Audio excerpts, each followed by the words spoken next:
Business کیا حال ہے آپ سب کے؟ ٹھیک ہے. اچھا، لاسٹ ہم نے اپنی ویڈیو میں آپ کو خلا کے بارے میں بتایا تھا.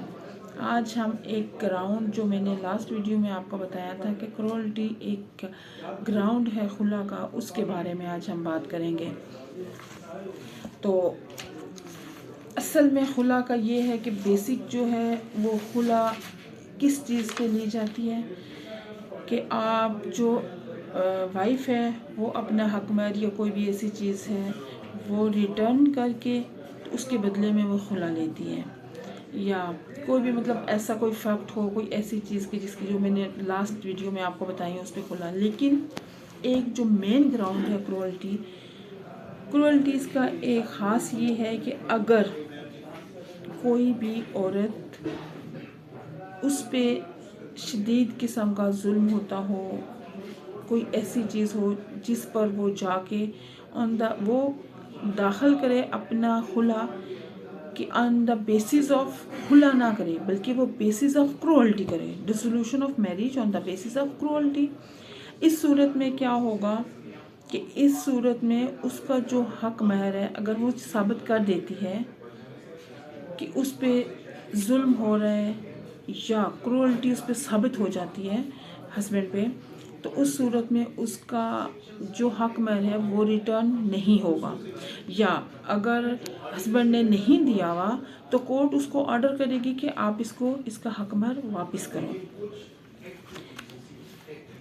اس میں ایک ہمارے پاس ہے PLD 2003 لاہور 260.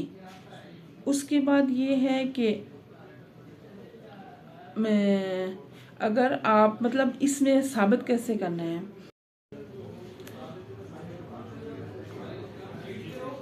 کرولٹی میں ہم نے ثابت کیسے کرنا ہے، وہ ایسے کرنا ہے کہ اگر آپ کو یا مطلب فیمیل کو یا اس کے ہسبینڈ کو سخت نفرت، اب اس میں ثابت کرنا دو چیزیں اس میں.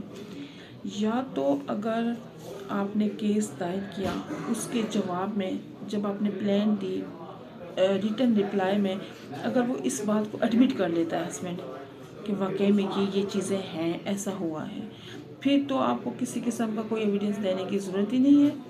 اسی بیس پہ جج کے پاس یہ اتھارٹی ہے کہ وہ آپ کی میرج ڈیزالو کر کے، تو اگر حق مہر آپ نے لیا ہوا ہے تو وہ آپ کے پاس ہی رہے گا، اگر نہیں لیا ہوا تو ہسبینڈ کو آرڈر کرے گا کہ وہ آپ کو حق مہر دے.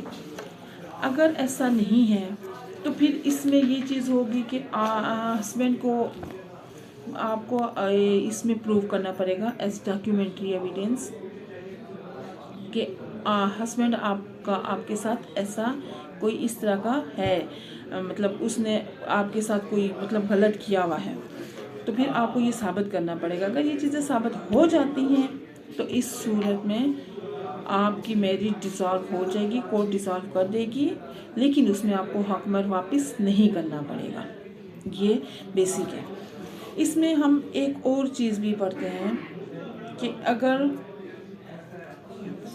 ایک اور چیز بھی ہے وہ یہ کہ اگر آپ کے ایموشن یا سائیکالوجیکلی یا فزیکلی ہارم کرے، یہ تینوں چیزیں اس میں آتی ہیں کہ ان تینوں چیزوں میں اگر وہ آپ کو ہارم کرے تو پھر آپ کی یہ کرولٹی میں آئیں گی ساری چیزیں، اور اس پہ آپ کی میرج ڈیزالو ہو جائے گی. اور یہ جج کے پاس اختیار ہے کہ وہ میرج ڈیزالو کر کے آپ کو آپ کا حق مہر بھی دے.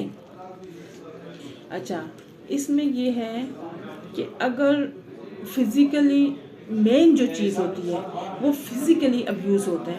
فزیکلی ابیوز میں آپ کو جیسے وہ سیکشن 23A میں ہے، resolution of Muslim marriage act 1939. اس میں ہے کہ آپ کو اگر وہ فزیکلی ابیوز کرے، مین جو چیز ہے وہ فزیکلی ابیوز ہے، ویسے تو اس میں مینٹلی بھی آ جاتا ہے اور سائیکولوجیکلی بھی، لیکن مین جو چیز ہے وہ فزیکلی ابیوز ہے، جو ویسے بھی آج کل ہو رہا ہے. وربلی بھی ہو سکتا ہے، وربلی بھی اگر آپ کو ابیوز کرے کوئی، فزیکلی کرے، تو یہ مین چیز ہے. اور یہ اگر ثابت کر دیں تو یہ مین چیز ہے. اور یہ سیکشن ہمارے